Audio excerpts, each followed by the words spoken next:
Pedro Pascal, for years now, seemingly getting every single role in every single franchise he possibly could, whether it's Marvel, whether it's Star Wars, in Last of Us. Obviously, that role, he was only the main character for the first season as opposed to what happens in season 2.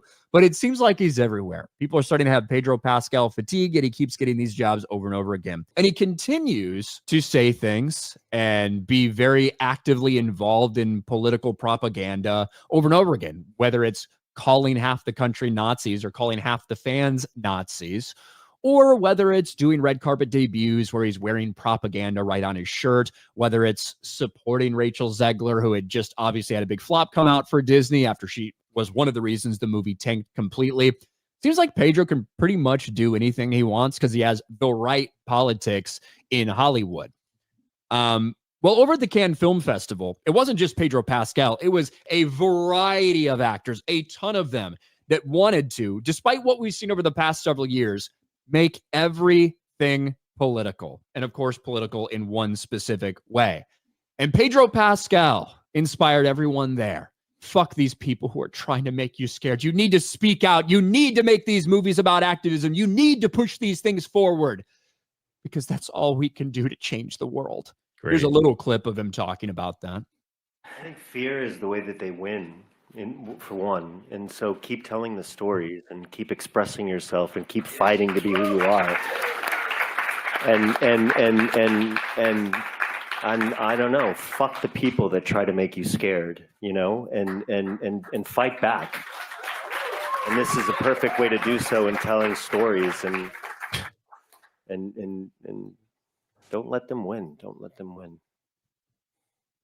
Do you think he had to hold Joaquin Phoenix's hand because he was so anxious, or because Vanessa Kirby wasn't there, he didn't need that this time?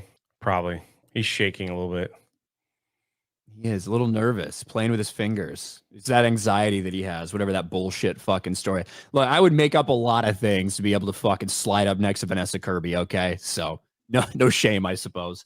But it does seem, and especially at Cannes Film Festival, there was a lot of people that were very vocal and very forceful at everything going on in the world, and we have to fight back. We're the ones that need to fight back. Have they not fucking learned anything that people are sick and tired of this shit from their stories in the entertainment industry?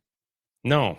They think their main character, they live in this main character syndrome, that they have the ability to encourage and change the way people think and start revolutions and all that stuff. That's what they think. They think that they are that important when actually they're not. They're not that important. And, we keep beating this, or going up, whatever cliche you want to say. It was okay for them to say it, but not okay for Gina to say it. So figure that out. If he was fired from The Mandalorian for saying political stuff, then fine. They kept the same thing across the board, right? For what they did to Gina, but they didn't. So does he have every right to say whatever he wants? Of course he does. But if there's a precedent that is set where it's like you can only go this far and not say anything else, then we have an issue. Obviously, he has the doors are wide open for him to do whatever he wants.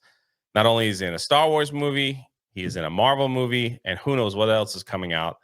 But they're going to keep asking him this stuff. Watch. I mean, they're going to ask him this stuff on Fantastic Four because he just keeps saying it. Just keeps talking.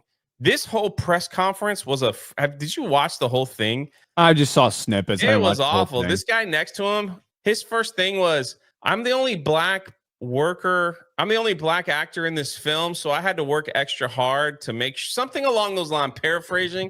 He's like, I had to work extra hard just to make my presence known. Like, it was so dumb. And everybody clapped when he said that. The Cannes Film Festival, I don't know what kind of people attend those things, but obviously it's like the snooty of the snoots. They showcase films there, the majority, maybe not all, that people probably will never watch anyway, and they just pat themselves on the back. Look what we made. We made something. And now that's how we're fighting back against people that strike fear. We made a film that no one's going to watch. Good on you, Pedro Pascal. Good on you. Keep fighting the good fight. And it's the Cannes Film Festival. Cannes, whatever. I don't care. I'm never going to go. I'll never be invited, nor will I sit there for 3 days and watch movies that I never, ever will watch in real life. Every now and then they throw a sleeper in there that'll be released in the box office, but I don't know, man. Like these people, they're just freaking weird, man. Hollywood actors, not all of them, but majority of them, like they live in such a weird headspace, and the things that they say, it's just like you just stare at them and go, "What is wrong with you?" But oh well. Clearly, they haven't learned. And old Pedro has a movie coming out soon, and then a Star Wars movie coming out next year. Well, I guess they're not going to fire him now. The films are already made, so he could say whatever he wants. He keeps getting work. So. Good on you. You're changing the world, Pedro Pascal, one bad film at a time.